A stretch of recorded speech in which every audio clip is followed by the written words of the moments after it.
the range of sensitivity that we see in individuals, right? Like some guys, if they have like a Bluetooth headset on, they get a headache instantaneously, right? Where other people, they have Bluetooth, they have 5G, they have Wi-Fi, they have virtual reality goggles, they're inundated with it.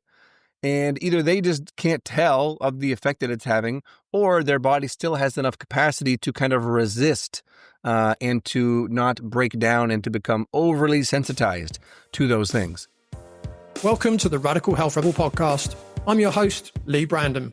This work started for me several decades ago when I started to see the impact I could make on people, helping them to identify the root cause of their health problems that no doctor could figure out, including serious back, knee, shoulder and neck injuries, acne and eczema issues, severe gut health problems, even helping couples get pregnant after several IVF treatments had failed. And it really moves me to be able to help people in this way. And that is why I do what I do and why we have this show. In this inspiring episode, I'm joined by certified nutritional practitioner Bryan Hardy, who shares his powerful journey from a near-death health crisis to vibrant well-being. We dive into gut health, men's wellness, and the myths around aging while exploring the deep links between nutrition, lifestyle, and emotional intelligence. This is a must-listen for anyone ready to reclaim their vitality. Bryan Hardy, welcome to the Radical Health Rebel podcast. It's a real pleasure to have you on the show. Thank you for having me. This is exciting. I love what you're up to. I love the things that you cover on here. I think we're very kindred spirits in a lot of ways, so I'm excited to see what we can dive into. Cool. That sounds good. And to kick things off and to help our listeners get to know you a little bit, could you walk us through your academic background and also your professional journey, and how did you end up doing the work that you do today? Yeah. So how I ended up here was really, at the time, it felt like I was almost forced. It's like when life hits you so hard and you have to rethink everything that you're doing and really start to question a lot. And so for me, that looked like I was 18 years old going into my second semester of automotive engineering technology at McMaster University, which is quite a world-renowned institute. And I got very, very sick. And what I thought was a flu or a fever of some kind turned into appendicitis and turned into a ruptured appendix that was then misdiagnosed, very, very infected, and nearly killed me. And so I went through surgery. Luckily, it was just the appendix. They stitched me up. They pumped me full of antibiotics for the next, few months. Really, I was taking oral antibiotics at home for a long time afterwards. And all of that stuff was great. It kept me alive. I wouldn't be here without it. But it couldn't teach me how to be well. It couldn't teach me why this happened, how I could have prevented this from happening, or what I should do going forward from like a lifestyle or nutrition point of view to prevent future issues. And so those questions drove me towards naturopaths, towards nutritionists, towards, at the time, people online who were just starting to kind of pop off with like health YouTube accounts. And I became obsessed with all things nutrition, all things natural health. So I then redirected myself into a path thinking, maybe I'll become a naturopath, or maybe I'll become a chiropractor, or some other kind of more naturally inclined doctor. And so I sat with that. I did a year of that. I did all my anatomy, physiology, chemistry, biochemistry, did all that stuff, did well at it, still at McMaster. But then I'm looking at, okay, I've got 7 more years of full-time school and probably a couple $100,000 of debt before I can even begin to help somebody. And I was just not going to take that path. I'm too impatient to wait that long to be able to be practically useful to people when I already knew at the time a ton of basic stuff that's like the core fundamental stuff that really makes a difference. So then I took a year off. I actually went to the Amazon and lived in the Peruvian rainforest for 5 months, studying indigenous medicines, plant medicines, all kinds of really mind-blowing things that took place there, and gave me such a deep appreciation for not just plants and plant medicine, but for indigenous wisdom and the people who carry that wisdom and the traditions and the way that's passed down and how interconnected they are to their environment and to the natural plants and animals. Like, it just really, really helped me see the world in a much richer and more connected way. Came back from that, founded the Institute of Holistic Nutrition in Ontario, Canada, which is where I'm from. Ended up joining their program, loved it, just ate it up, did that, became a certified nutritional practitioner, and then continued on from there. I did a holistic lifestyle coaching with the Czech Institute and a bunch of other certifications and trainings and so forth. And I've just been utterly obsessed with this stuff since about late 2010, early 2011. And it's just continued and continued and continued. So that really brings me to, where I am now.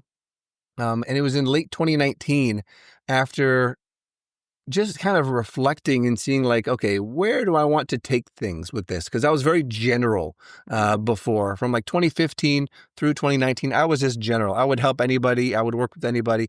Whoever wanted, my support, I was open.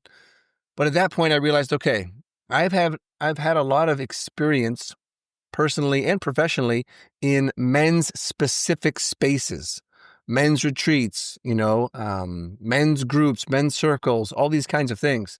And I feel very at home there. And I see that there's this big gap where most men aren't very proactive about their health, or if they are, a lot of the options that are out there are women, right? Women practitioners, women healers of various sorts, which are amazing. And I've been very well served by women in my own journey.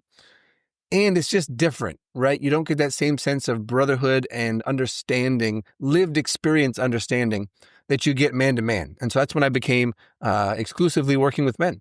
And I've been doing that ever since. Great. So from the experience that you've gained working with clients, how do you balance functional lab testing with clinical intuition or real-time feedback? Yeah, it's I see them as really complementary to one another. Anytime we have a test, right? It's a blood test, a urine test, a stool test, whatever kind of test we have. It's a snapshot, right? It's a window in time. If it's like a hormone saliva test, it's like 4 windows in time over the course of a day. But it's a window in time. And it doesn't give us the greater context of that person's life, right? What is this person going through? What are the, social factors, mental, emotional factors, the lifestyle issues, their work schedule, right? What are all those other pieces that are going to inform why I'm seeing certain things on a test? Like if someone's cortisol is chronically, depressed, if it's chronically low, why might that be? Right? And so I need to have both sides if I want to have a complete picture or a more complete picture. And I found that having done, more than half of my career just off of, in-depth questionnaires, symptomatology, interviewing clients and really getting a sense for them, and then adding on the testing afterwards, it's really just expanded the amount of information and the more targeted that I can be in terms of, okay, what's the highest priority? Let's knock that out first. And then let's keep going. And then eventually we'll reassess and sort of take stock and then establish new targets, new milestones from that point. But they work so well together, right? They really do work so well. And many people, myself included, it's just nice to have something quantifiable, right? To have a piece of paper, a legit sample of my own tissues or my own fluids that are indicating something's out of balance, right? Because so often, as I'm sure you know, people get bounced around from doctor to doctor to doctor. They never get much clarity or answers about anything. And they're just like, is it all in my head? Like, I don't know what's going on. And so to have something quantifiable, I actually had this come up last week with a new client who he came to me thinking that his main problems were addiction, right? Addiction and like mood and energy. Turns out he's got autoimmune hypothyroid and leaky gut.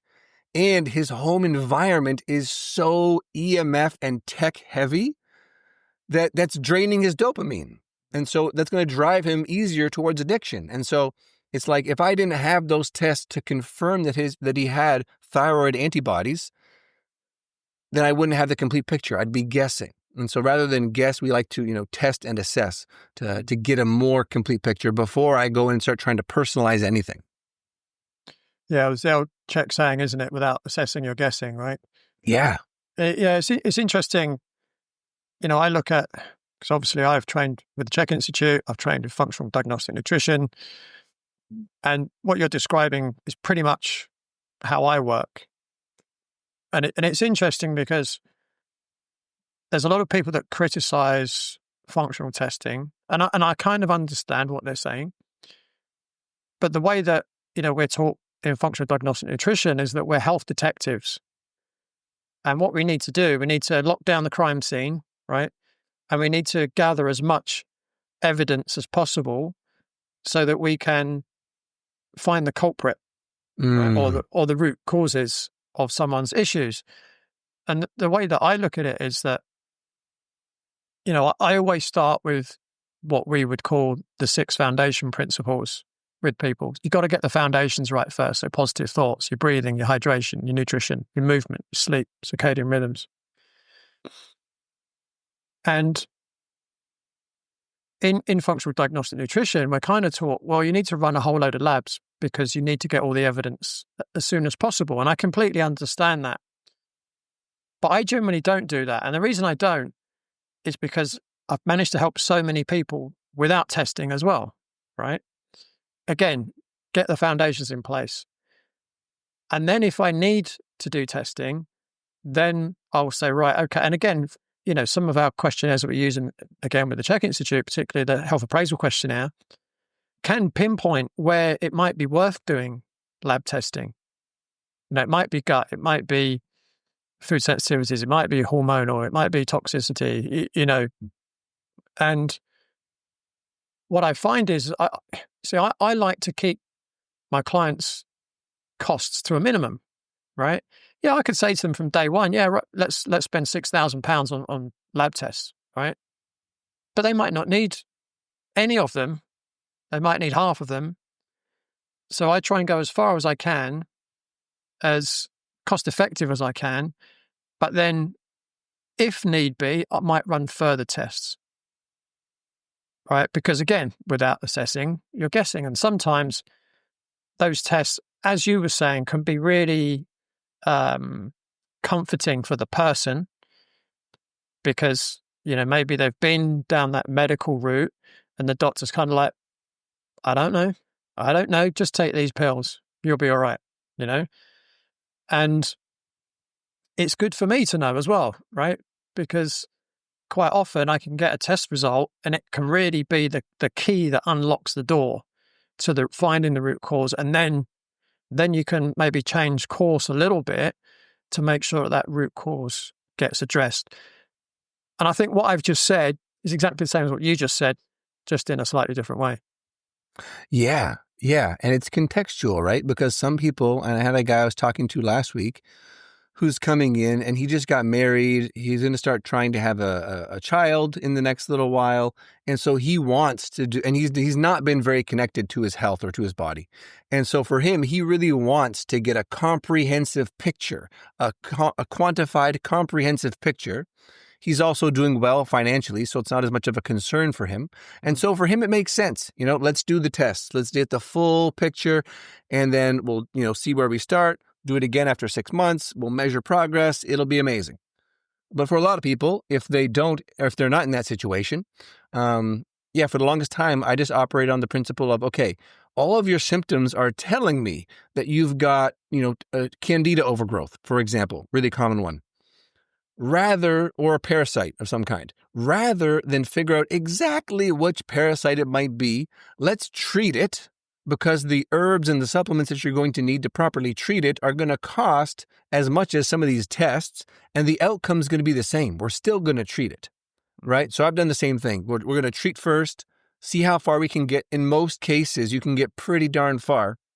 And then when needed, okay, let's be a little bit more specific. Or if something's really stubborn, some really stubborn, tricky symptom, it's like, okay, let's bring out some additional insights and see how we can, get a little bit more of that evidence or of that information.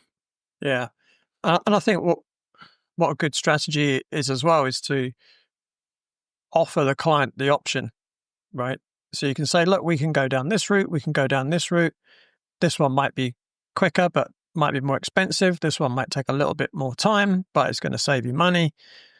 Which way do you want to go?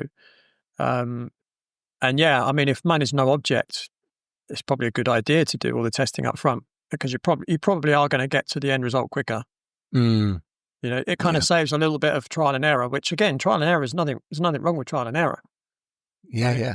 Well, it's funny. That's where they call it a practice, right? A medical practice, a nutrition practice, a coaching practice, because we're supposed to be trying and learning and experimenting and revising and observing, and empowering our clients to have that mindset for themselves, right? This like experimenter's mindset. I get to decide what I do, and I get to observe those changes. And what works, let's jot that down. Let's write that down so we don't forget it. What doesn't work, okay, let's move that out of the way and let's keep going, so that eventually, I call it, developing your recipe for thriving, right? Because yours and mine and your clients and my clients, we're all going to have slightly different recipes.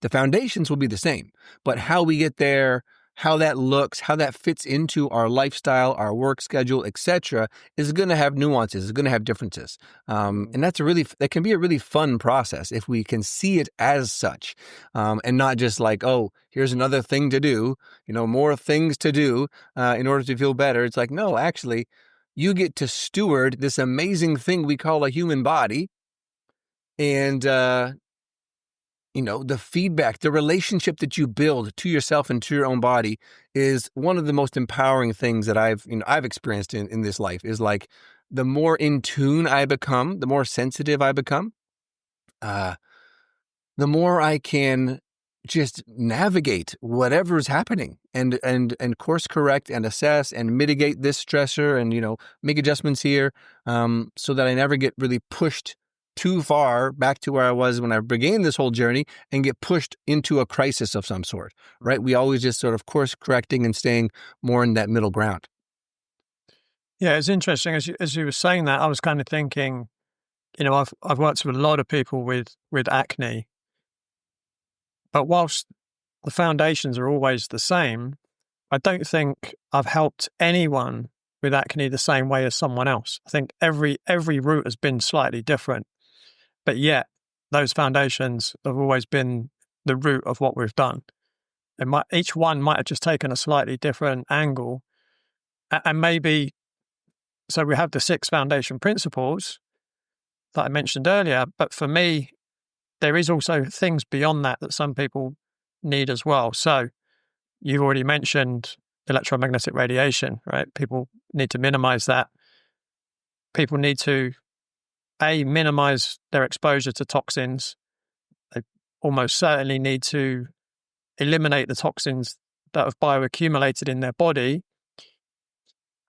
and then balance their gut microbiome, right? Yeah. Which you could say is within the 6 foundation principles, because you could say nutrition is a large part of that. But what I find is that everyone needs to take those 6 foundation principles in place, but they might not necessarily have to do some of the others. They're almost accessory foundation principles, if you like, in terms of the way that I look at things. Are you tired of just managing your chronic pain and ready to start actually overcoming it? I've created a powerful free guide called the Chronic Pain Breakthrough Blueprint, designed to help you uncover the hidden root causes of your pain and give you practical, holistic strategies to finally feel like yourself again. Whether you've been in pain for months or years, this guide will help you start asking the right questions, identify overlooked triggers, and take back control of your health one step at a time. It's completely free. Just hit the link in the show notes to download the Chronic Pain Breakthrough Blueprint today and take your first real step towards lasting relief. Totally. Well, and it's wild, like the range of sensitivity that we see in individuals, right? Like some guys, if they have like a Bluetooth headset on, they get a headache instantaneously, right? Where other people, they have Bluetooth, they have 5G, they have Wi-Fi, they have virtual reality goggles, they're inundated with it. And either they just can't tell of the effect that it's having, or their body still has enough capacity to kind of resist and to not break down and to become overly sensitized to those things. So yeah, meeting people where they're at, right? And understanding that everyone's going to have slightly different preferences and needs and tolerances within their physiology is, I think that's really one of the main difference makers when it comes to a more functional and holistic approach versus the, more the mainstream medical approach, where they kind of just slot you into a box, right? Assign a diagnosis, slot you into a box, prescribe a medication or a treatment, and it's on to the next person, right? And there's no context, there's no nuance, there's no deeper diving to figure out maybe this person just needs to be hugged regularly and to go for a walk in the woods for 30 minutes once a day. Something as simple as that can be transformative for somebody who is otherwise drowning in a sea of stress and feeling isolated and unsupported. Mm. Yeah, it's interesting. You talk about things like Bluetooth devices and mobile phones, etc. I've done many demonstrations of people's mobile phones on their bodies, and you probably know the scenario where you'd be talking to them and you start explaining the negative effects that these devices have on the body, and most people are they're like, what do you mean? That can't be the case. If that was the case, they wouldn't be selling them, right? Now, of course, we know regulators are captured, and so what I do is I say to them, right, take your phone away, put it away somewhere, and let me strength test your shoulder, right? So I get them to hold their arm out. I say, right, I want you to not let me push your arm down. Try as hard as you can. And they're solid, right? Can't move their arm. And then I give them the phone, and I might hold it by their shoulder, or I might say, right, hold that against your belly button. And then I'll go 2 fingers instead of my whole hand. I'll say, right, now resist me. And their arm is just extremely weak. And they just look at me like, what just happened? Right?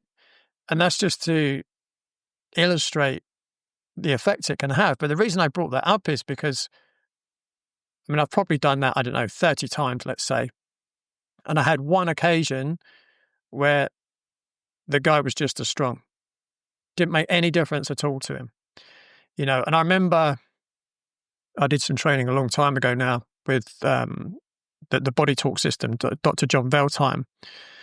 And I remember he was saying that for some people, if their life almost depends on them having their phone, it could actually make them stronger at an energetic level, So maybe that person had that kind of thing going on.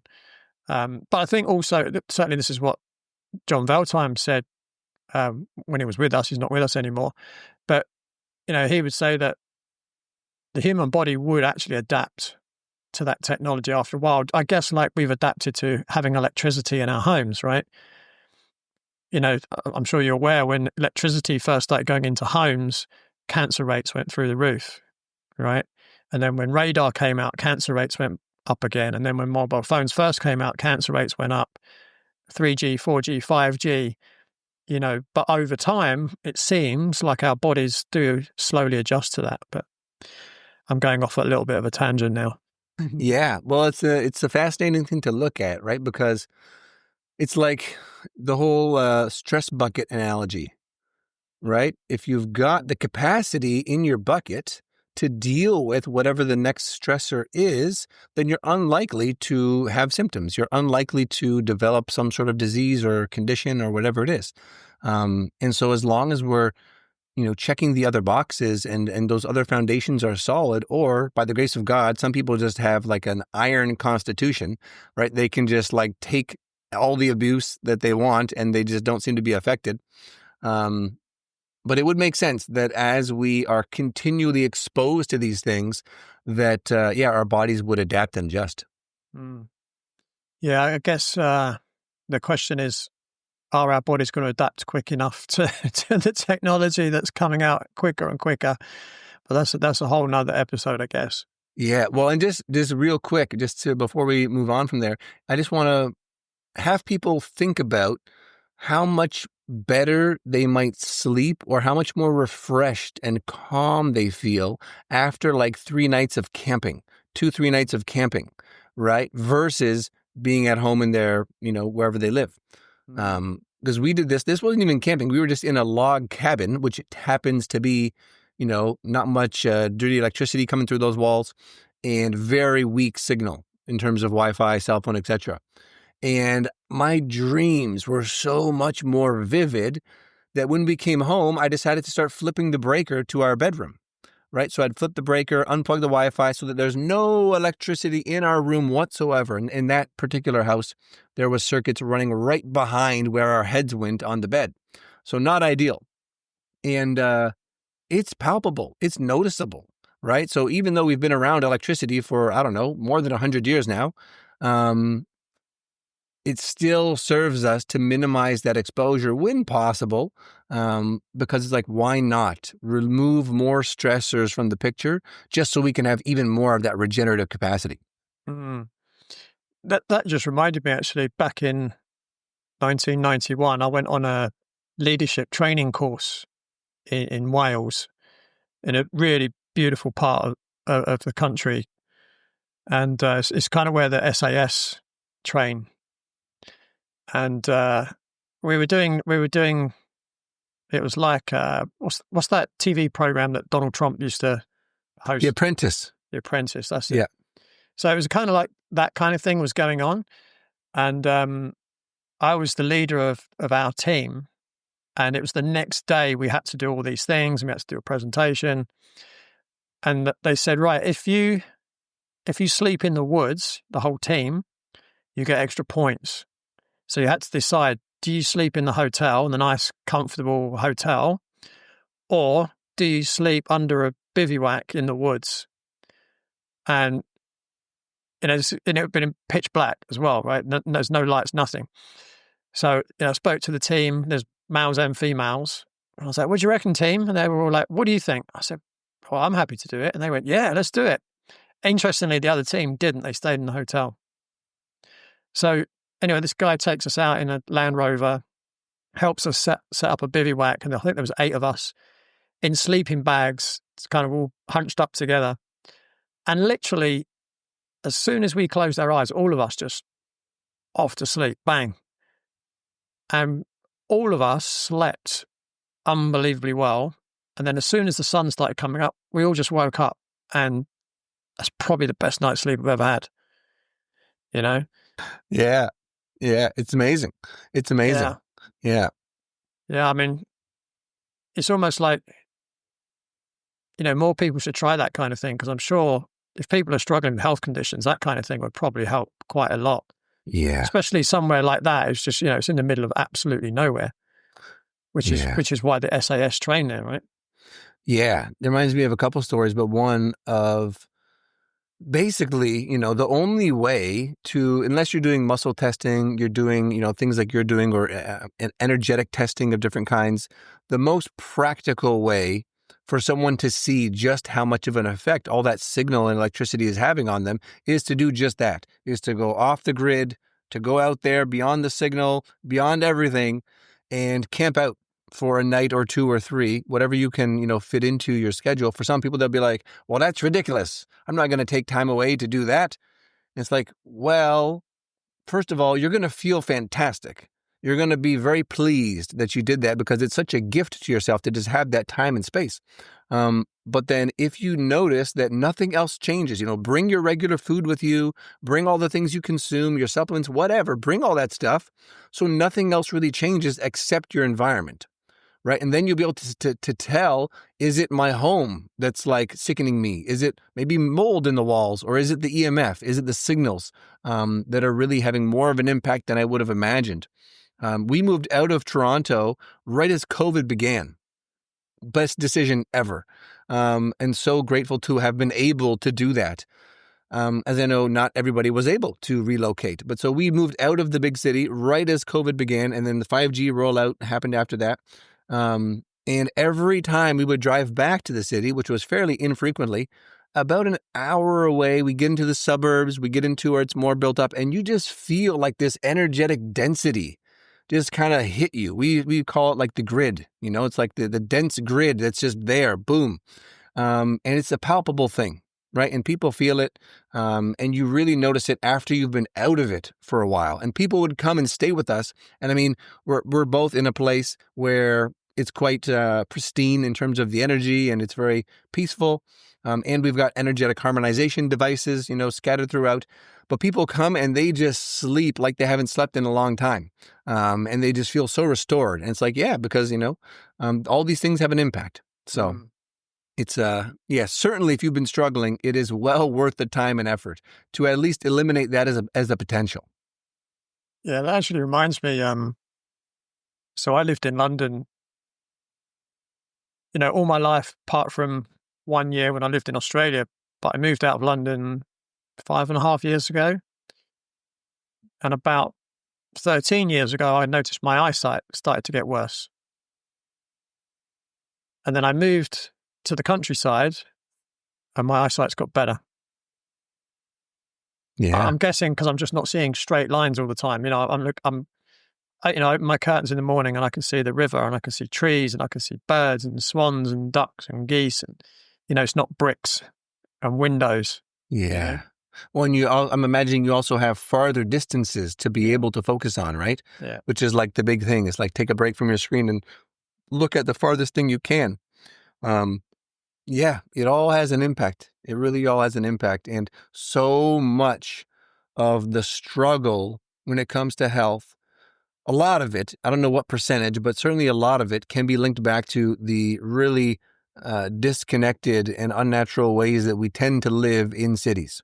And when we change that, I always joke, like, one of the best things I ever did for my testosterone was to leave the city, right? And it's true. It's true. I felt just like this surge of vitality just reappear. And I happened to be, playing in the cold river and splitting firewood and doing all these other things, which we know are beneficial. But certainly environment is so impactful for our energy, our health, our hormones, the whole gamut. Yeah. Yeah. I think it just comes back to the further we move away from nature, the more we're likely to mess up our health. It's actually that simple. Yeah. Yeah. Yeah. So getting back to men's health. So a lot of men go through life thinking that they're just doing fine, but then oftentimes they just hit a wall with burnout or illness. What are some of the more subtle early warning signs that someone might be off, but under the surface they might not necessarily notice? What would they be, do you think? Are you dealing with recurring injuries or struggling to improve your performance despite all your training? Well, John, a personal trainer and triathlete, came to me frustrated with knee discomfort that wouldn't go away. He had received physiotherapy that temporarily relieved the pain, but every time he tried to increase his training, the discomfort returned. Working with me, we took a deeper, more holistic approach. We conducted a thorough assessment, looking at his medical history, his movements throughout the day, and how his body performed while in motion. From there, I created a personalized program that included flexibility, mobility, and short resistance routines that fit into his training schedule. John followed the plan with dedication, and after just 10 weeks, he was able to confidently increase his mileage without any knee pain. Not only did his knee pain disappear, but he also noticed improvements in his posture, mobility, and running form. This was reflected in his running data, lower heart rates, and a personal best in his 10K trial time. If you're serious about improving your health, performance, or getting rid of discomfort and pain, I can help you. My approach goes beyond just fitness. It's about understanding the root causes of your challenges and providing a structured, holistic plan to address them. Reach out today for a consultation at www.bodycheck.co.uk and let's create a plan that works for you. I think the most common ones, certainly the most common ones that I see with the guys that I talk to are a dependence on caffeine, right? So they're unable to function or unwilling to function without that, first thing in the morning kind of hit, which is a warning sign, of course, right? Because we want our body to produce energy on its own from nutrients, not just stimulants. So that's a big one, right? That's a big one. If you've not taken a break for a long time from stimulants, at least for 3 days, 7 days, a couple weeks, you want to do that because you don't know how you're actually feeling until you're free of that stuff for a period of time. And if you're continually, pressing the gas, pressing the stress hormones with each cup of caffeine or whatever stimulant of choice, you're going to be running yourself down, right? Slowly but surely running yourself down. So that's a big one. That's one I see often. Another one I see quite commonly is either erectile dysfunction or just a lack of interest, right, in engaging with their partner. Assuming they're in a relationship, they're with a committed partner, and there's not other reasons as to why that would be the case, right? Interpersonal reasons or whatever. Like they've just kind of lost their edge, lost their drive in that respect. Yeah, And that's a clear sign of a loss of free testosterone, isn't it? yeah, yeah, and or a corresponding increase, of other hormones that are going to again drive those that sensation of sort of healthy libido, drive that down. So those would be two. The last one is probably just, which is harder to pin for people until they've gotten rid of it, right? But brain fog. We talk about brain fog, and most people are operating with some degree of it, right? And most times just because they've been so used to that for whatever reason. Maybe it's stuff in their gut that's not eliminating. They're reabsorbing toxins. They've got leaky gut, leaky brain, that whole syndrome going on. So that can be a big one as well, of just like, if you haven't felt really clear in a while, and you're unable to kind of slow down and find that calm within, I would suggest that, if that's the case, then you're spending way too much time in the, stress-driven side of things. And if you can only do that for so long before something breaks, and then you're forced to slow down. Yeah, absolutely. What would you say is the biggest health myth that men still believe today? Yeah. I think for me, it comes down to the idea that it's just aging, right? It's just aging. It's a normal part of aging. This slowing down, this being in pain, this losing drive, this becoming foggy, forgetting things, losing our strength, right? Losing our physical abilities. Like, it kills me. Me and my partner always talk about this. It comes up often.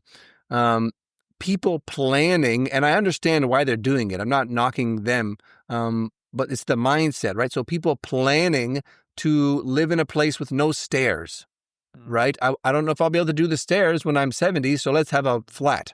And it's like, well, actually, the people that we know who live the longest and are the healthiest and the most mobile, they continually walk up and down stairs, hike up and down hills. They're constantly in motion, right? And that staves off what we would call aging, right? So we can preserve youthful longevity as long as we're actually, engaged in some kind of practice, some kind of lifestyle that preserves that. So for me, that's one of the ones that really stands out. And I'm constantly, reminding people and helping them to shift their thinking around, well, if you believe that it's natural for you to slow down and be unwell and lose your edge and become weak and feeble, that's what's going to happen, right? You are going to create those circumstances through the power of your subconscious mind. You're going to attract all of that in to confirm that belief. But if you don't, then you won't, and you don't have to go down that path necessarily. Yeah, I couldn't agree more with that one. I mean, I've said this a few times on the podcast before, but I remember when I was 40 and I'd be at the tennis club and I'd watch older people playing tennis. And my first thought is, that's great. It's great that they're getting out there and they're being active and they're doing something they enjoy and they're getting fresh air. That's all good. But my second thought was, I don't ever want to get like that, right? Because they're all stiff and they're moving really slow. And it's not just that they move slow, but I can see they're thinking slow. So like they're waiting for the ball to bounce on their side of the court before they move, right? Which in tennis is too late. You're not in position to hit the ball. So now you're hitting it in a very awkward angle. So I said to myself when I was 40, I want to be able to play tennis when I'm 70, but move as well as when I was 40. So that's been my goal. And I'm still on track and I'm over halfway there. Nice. Nice. So that's the kind of attitude. I'm not saying everyone should take my attitude, but that's the kind of attitude that I think does help slow down the aging process. Obviously, you can't stop it, but you can certainly slow it down, right? So gut health is often seen as just a digestion issue, but your work highlights its connection to so much more. Why is the gut such a central piece when it comes to energy, hormones, mood, and mental clarity? Yeah. I like to explain it like we need raw materials in order to have energy, in order to experience moods like excitement, motivation, contentment, joy, love, peace. All these things have a biochemical component to them, right? It's why if someone has depression, they get prescribed a serotonin reuptake inhibitor, or they get prescribed some other chemical that's going to modulate their neurotransmitters, right? And even though those don't work very well, they're still kind of the standard of care in medicine. But if they did work, if they actually improved what was going on there while dealing with whatever else is happening, then we'd be able to see, okay, there's a direct connection here between you were actually deficient in this thing, and now we've replaced it, and now you feel better. But you don't tend to see that with single action drug recommendations because they're not addressing the rest of the picture. And so if someone's gut is off, if their digestion is off, if they're not consuming the right kinds of things, whether through foods or supplements, there's no way that the raw materials are going to be present for them to have the state of energy, motivation, feeling good, feeling content, right? They're always going to be feeling that they're coming from this deficit because they are coming from a deficit, a very real deficit. And so that's one piece. The other piece is that even if you are consuming those things, let's say you're covering all of your amino acids, you're covering all the things that your body needs as vitamins, minerals, cofactors in order to generate energy and in order to allow you to feel, basically good, feel well, feel content, feel like yourself. Even if you're consuming those things, if your body is not breaking them down and absorbing them and actually being able to convert them into, practically useful materials, then you're still going to feel like you're at a deficit, right? And this is why people can have the experience of eating really, really well, right? Eating very healthy, very mindfully, even taking supplements, taking vitamins. But if they're chronically stressed, if their gut is inflamed, if they're not absorbing anything, if everything's just kind of passing right through them, then they're not going to feel well. And so we have to address, why are you not absorbing what you're eating, right? Are you eating in the car every day? Are you eating and you're just like gripped with tension and fear? And so your nervous system isn't able to take a breath, relax, get into that rest and digest or breed and feed side of the nervous system where you're actually receptive to the food you're eating, to the things you're taking. And where that sets off this cascade of, okay, we need stomach acid, we need enzymes, we need the pancreas to do its thing, we need the gallbladder to do its thing. We need all of these organs that are connected to digestion. We need them all to be working in harmony. And for them to do that, they need first a relaxed environment where they feel safe enough to do so. And then they need the signals that are coming down. So signals like smelling food, signals like chewing your food. If people actually stop and chew, right? This is a huge thing. People don't chew their food. And so all of these pieces, if there's a significant break anywhere along that chain, then it's going to be very, very hard, if not impossible, for you to actually feel the way you're designed to feel. And so that's why we have to get really nitty gritty. We got to get into the weeds. We got to examine, from mouth to colon, what are the possible issues that we're running into here? And how can we address those in a way that sets, the individual up for long-term success and long-term thriving, to where at least that piece is no longer going to be the limiting factor for them to have the energy they want, for them to have the hormonal balance that they need. Because again, like neurotransmitters, hormones are built from these biochemical nutritional building blocks. And so that's why it's so essential. Without it, nothing else works as it's supposed to. But when that system, the gut, the digestive system is working, then it gives us the best chance possible to really bring in and utilize and absorb all of the great nutrition that we are bringing in. Mm. Yeah, I mean, it is so important to be relaxed when you're eating. There's the old saying, you are what you eat, but some would suggest you are what you can digest and assimilate, right, which is probably more important. But the key things that I tend to see people do is, let's say they work in an office, they'll sit at their desk at the computer, they won't stop working because they've got deadlines to meet. They might go out and buy whatever food. Good luck at getting healthy food, that you can buy at a fast food place. Come back to the desk, you're sitting there, you're not really consciously eating, you're just shoveling it in and you're focusing on your work that you're doing, so you're not relaxed. Now, if it's, again, obviously you help a lot of men. If it's men that are, tradesmen, let's say, and like you're saying, they might be sat in their vehicle eating sandwiches or, again, whatever it might be that they're eating. And then what a lot of people do is they go home and they're eating dinner, watching the news, watching people getting blown up on the television. It's not the most relaxing place to be. But obviously they've got to have, so they've got to be able to chew their food properly, because that is the second phase of digesting food. First phase is when you smell it, which is what you were saying. So you're chewing it, you're breaking it down into constituent parts. It's mixing with the saliva in your mouth, which has enzymes in it, which further breaks it down. And then once it gets to the stomach, it's mixing with the hydrochloric acid. It's further breaking it down. Goes into the small intestine. And again, as you said, bile is being released by the gallbladder, if someone has one. That's further breaking down the foods.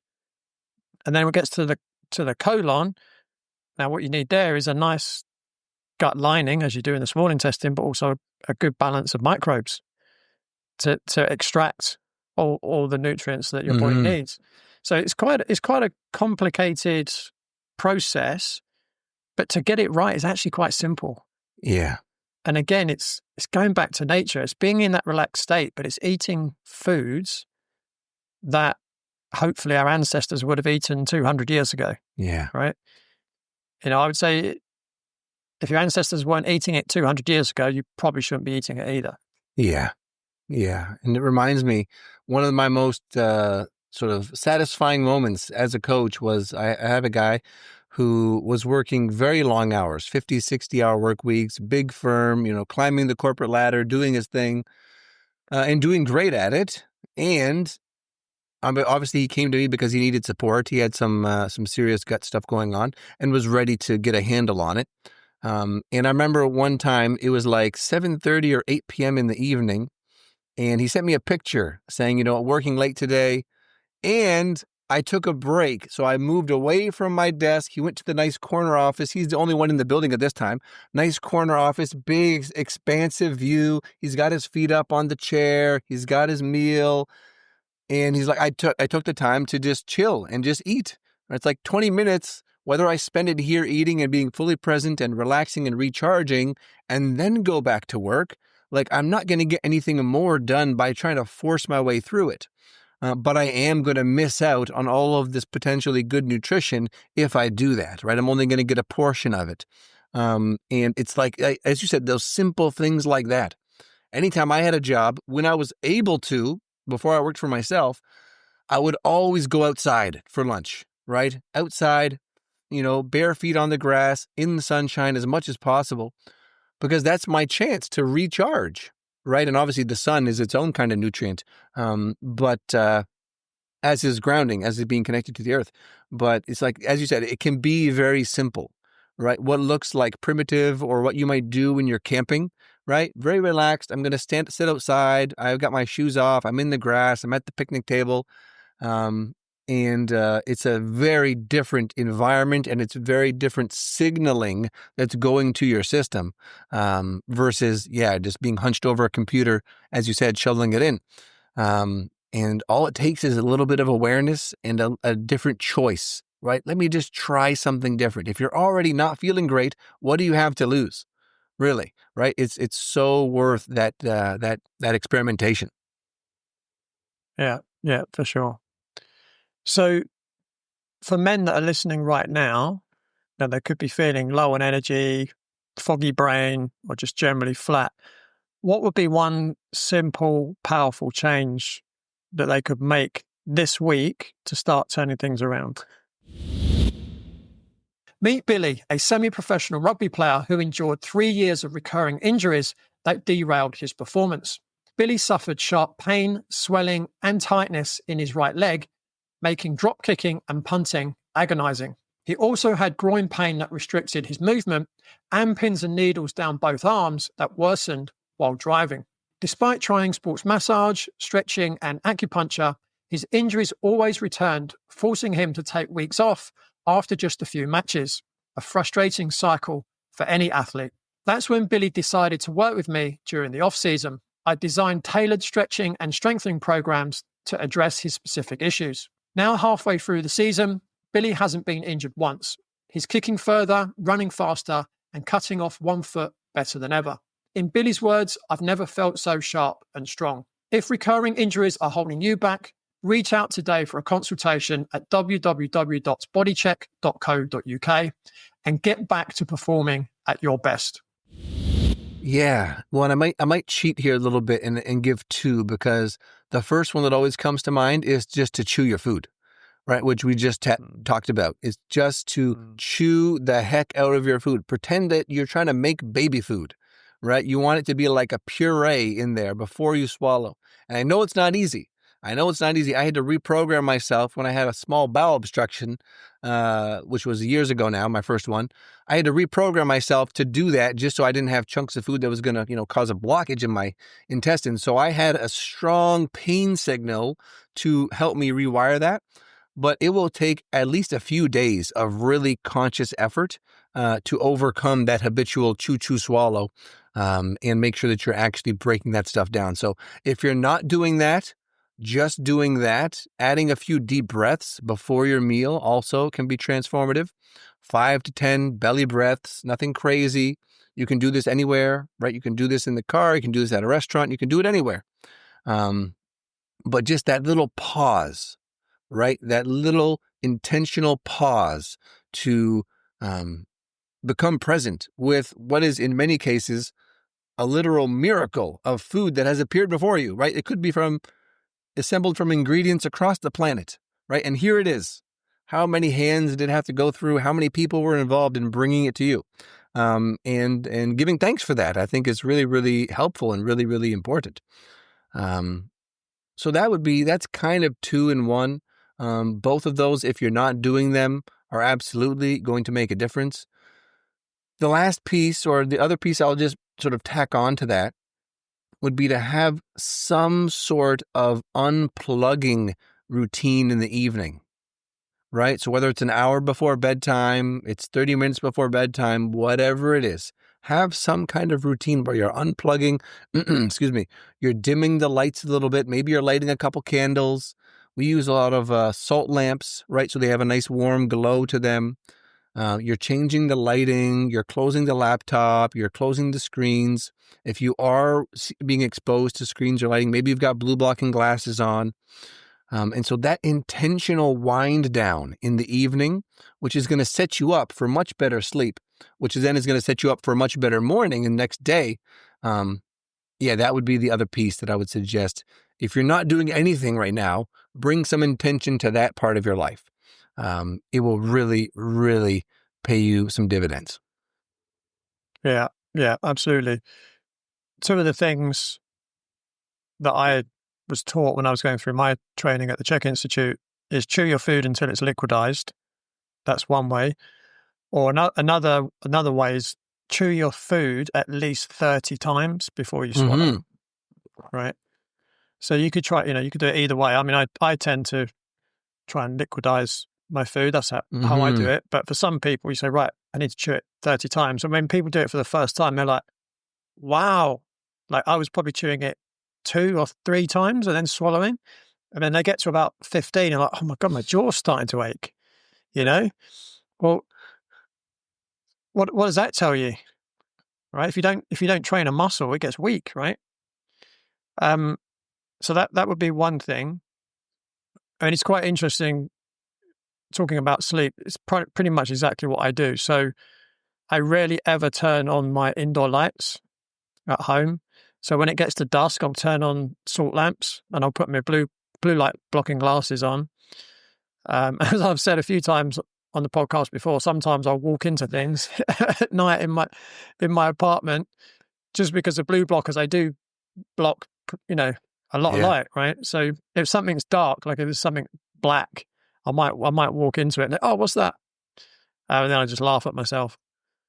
But yeah, those two things I agree, would make a big difference. And I think culturally, for a lot of people, turning off TV/electronic devices at least an hour before they go to bed, again, would make a massive difference.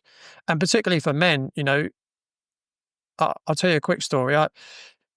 Some years ago, I was working in a studio with a group of personal trainers, and this is when I first got into meditation. So this was probably mid 2000s, and I was going home every evening, and I was putting on like a audiobook for about an hour, so from 8 till 9, and then from 9 till 10, I would meditate, and then I'd go to bed, and I would sleep 8 hours, and I did that. I think it was about a 3-month period without fail, every single day, 7 days a week. And within the space of a couple of days, a few of my colleagues took me aside and said to me, "Are you taking steroids?" Right? Now, all I did was change my nighttime routine. I didn't change anything else, didn't change my training routine, I didn't change my diet. All I did was that. So what does that tell you? It had a big effect on my testosterone levels, Yeah. right? So for most guys, switch off those devices, chill out for at least an hour before you go to bed, and you'll notice the Yeah. difference. This is the thing, right? It's like the push, push, push, work harder, hustle, kind of idea is great for a short period of time, right? Maybe a couple hours throughout your day or through your workout. If you're an athlete, you're training, but then you have to let the body recover, right? All of the growth happens in the recovery phase, and all of that recovery happens usually while we're asleep, right? And we get that cascade of testosterone and growth hormone and all those things, the better we're sleeping and the earlier we're sleeping in general, right? And that's the other thing about those devices is they tend to keep you up later because they're so stimulating. And so, yeah, I've seen the same thing in periods where I've been really focused on training. To be in bed by like 9:30, asleep before 10 feels like, it feels like it is the biggest performance enhancer that Mother Nature provides. Mm. Yeah, for sure. For sure. So if you had the chance to completely reinvent the way our culture approaches men's health, from education to daily habits, what would that vision look like? Wow. I mean, it's a big question. We could talk for days, I'm sure, about all the nitty gritty in terms of what that could entail. For me, and especially as it relates to men and boys, right? Maybe I'll speak to that because I'm not a female. I don't understand the ins and outs of that anatomy, physiology, hormones, etc. But to see boys from as young of an age as possible, to have a lot of free play, right? A lot of physical exploration, building things, experimenting with things, wrestling, roughhousing, all the things that I grew up doing for the most part, until, at a certain point in school, you either get in trouble enough times for being too rough with your friends, or have other behavioral issues. You can't sit still, and you start to really repress some of that natural rambunctiousness. So to see that be reversed, and it's cool because I do have examples in my life, families that have unschooled their kids or homeschooled their kids, and it's a very different picture, and it's a very different human that comes out of that process. And so to see that become more and more common would be amazing. I think it would be so supportive for the mental and physical development of these next generations. And then from there, just including basic things like, instead of school, let's learn a bunch of boring, history about stuff that is probably lies in those books anyways. But even if it's not, is it actually useful for us in 2025 and beyond? Probably not. So instead, let's have cooking class. Let's have, body work class where we all learn how to give and receive body work in a therapeutic way. Let's have, I don't know, wild foraging class where we learn how to identify mushrooms and plants we can eat. Communication classes, like how do we actually relate and communicate and not project onto other people, like all these what seem like basic things after you've been in the world of health or personal development for a number of years, but which most people have no formal training or really much exposure to in general.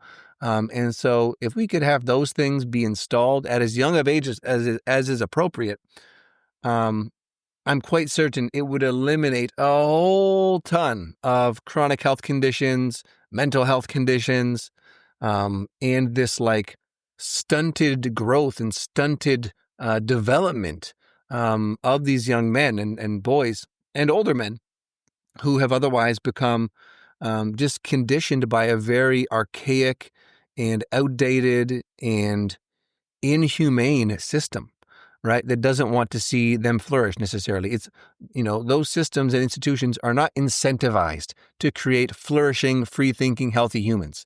And so just to see those incentives, inverted, where you get rewarded for being healthy. And I think some countries actually have done this, right? Where like the fewer times you go to the doctor, the less you have to pay towards health insurance, for example. So it's like the incentives are in the right direction. Those would be a few things. Those would be a few things that I think would make a tremendous difference and would set us up to avoid a ton of unnecessary suffering. Yeah, I couldn't agree more with that. I mean, the current system we have just indoctrinates men and women to become obedient and subservient. Yeah. And if you question anyone in authority, be it, in school it's the teacher, you get into trouble, you get punished. So you don't want to question authority because you're conditioned to believe that you're going to get punished if you do that. Whereas really, I think some people in this country call it home education. They don't call it homeschooling, they call it home education. And when you think about what's really important to learn, again, you mentioned most of these, but how about nutrition?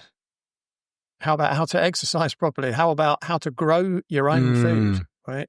How about how to raise cattle, maybe? You mentioned communication, really important one. How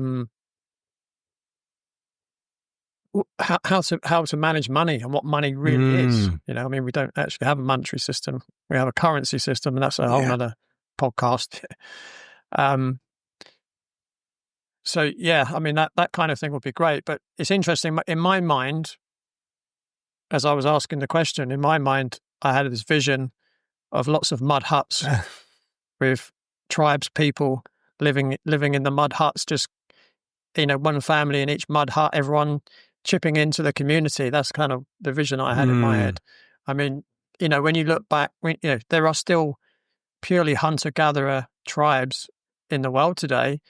Well, when people go and study them, they're perfectly healthy. They just don't have any disease, right? They don't have dentists. They don't have toothpaste. They don't have any teeth problems, right? They don't have any doctors. They don't have any health problems, right? They don't have a television. They don't have a mortgage. right? They don't have a job apart from hunting and gathering and looking after their kids. Yeah. You know, that's where we need to get back to, really, Yeah. rather than working for some big corporation that ultimately, boss us around at the end of the day. Yeah. Yeah. And it's tricky. And I think for a long time, I had a really, maybe overly optimistic or slightly naive view that we were meant to regress to some more primitive kind of state. And I'm all for that for a period of time, right? Let's go camping off grid for a week or 2 weeks or whatever it is. Let's go visit. And I haven't been to uncontacted tribal communities, but I've spent a lot of time with fragmented indigenous communities. And in that fragmentation, they develop a lot of health issues because they're exposed, they're in poverty basically, and they don't have their previous means of providing for themselves. And so they get government handouts and all kinds of crappy stuff. And it's a really, really bad situation. But I don't think for most of us that it's even really an option to try and go back. Some people will. Some people will do their homesteading and all this kind of stuff. And amazing, these days you can have solar panels, you can have, Starlink internet, you can be plugged in and have your off-grid, growing your own food. Like all that is possible, which is amazing. And so for me, it's like, how do we integrate more of these things? Get people out of the big cities if they want to. Right? Not everybody wants to leave the city. Most people, once they get beyond kind of 30, 40, they're like, okay, I've had my fun. I've done the whole thing. I'm ready to kind of, have some peace. Yeah, I don't think there's like a going back to, but there is this new way that really integrates the best of technology, right? To make things truly easier for us, which has always been the promise of technology, that life will be easier. And now we're working in industrialized countries. We're working longer and more in many cases. But I do think we're on the precipice of something. I'm already experiencing this myself with some of the AI tools, right? I can do a lot more in way less time.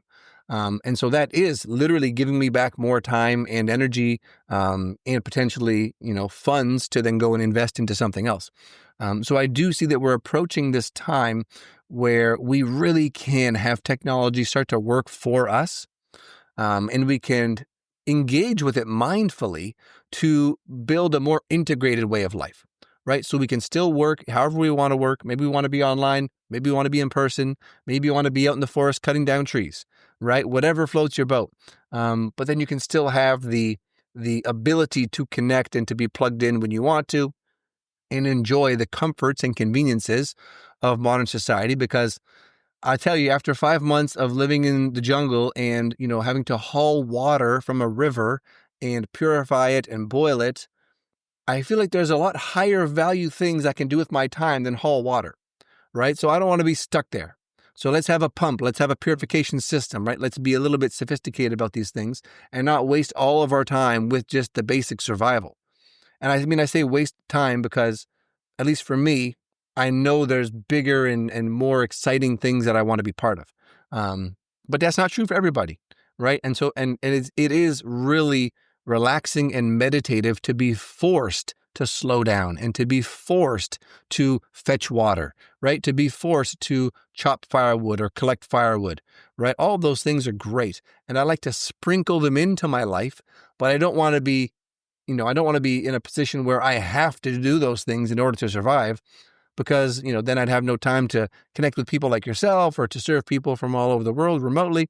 So it really is like this integrated balance, where things are more decentralized and more maybe independent.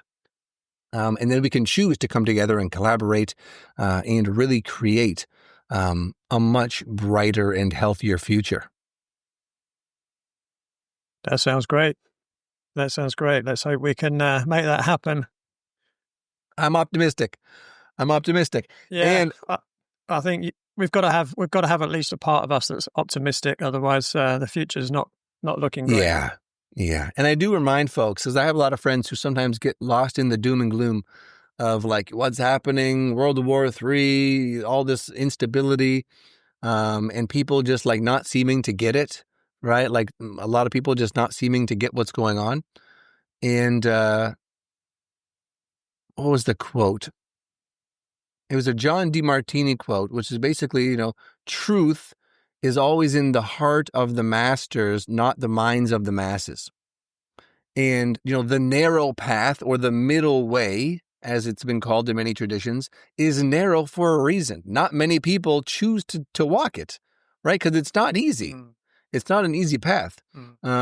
But it's a very worthwhile path. And so for those that are called, that are inspired, that know within them, they're listening to a conversation like this and they know within them, okay, I want more of this for me. I want more connection to nature. I want more control of my time, my energy, my health. Those people will self-select and will make decisions to move in that direction. But I don't think we're ever going to see it be the majority of people on the planet, at least not for, I don't know, a couple generations or a couple hundred generations. I don't know. I can't predict the future. But either way, I celebrate each and every person who does make that decision, right? And who is choosing to listen to something like this, because by nature of being here, listening to you, right? They've already self-selected. Yeah. That's a great way to end the show. So, Bryan, where can people find you online? Where do you want to send people? Yeah, the best place is my website, which is revitalizedman.com. That's revitalized with a Z, man.com. And for anyone who wants a little bit more, some practical things that they can work with related to energy, related to hormones, if they go to revitalizedman.com/RHR, for the initials of your podcast, they'll find a couple free gifts there. A free guide I put together, and a nice little guided breathwork meditation that'll come along with that. Just really simple things. How can I identify the lowest hanging fruit of things that I might address to bring about more energy, more clarity, more vitality into my life. Awesome. That's great stuff. Bryan, thank you so much, for being here and sharing your powerful insights. It's been a real pleasure. Thank you for having me. Absolutely a pleasure. I love the work you're doing. Like I said, I'm not surprised that we got to ping pong and recognize that, we have a lot of very similar ways of seeing and operating and serving in the world, and yet still have our differences and have our uniqueness as well. So always great to connect with another brother on the path who is even further ahead than I am, right? Been on this path longer. It's funny when you mentioned your leadership training in 91. I was born in 91, right? But it's been a real pleasure, and thank you so much for having me. Yeah, it's been great. So that's it from Bryan and me for this week. Make sure to tune in, same time, same place, next week, here on the Radical Health Rebel podcast. Thanks for tuning in. Remember to give the show a rating and a review, and I'll see you next time.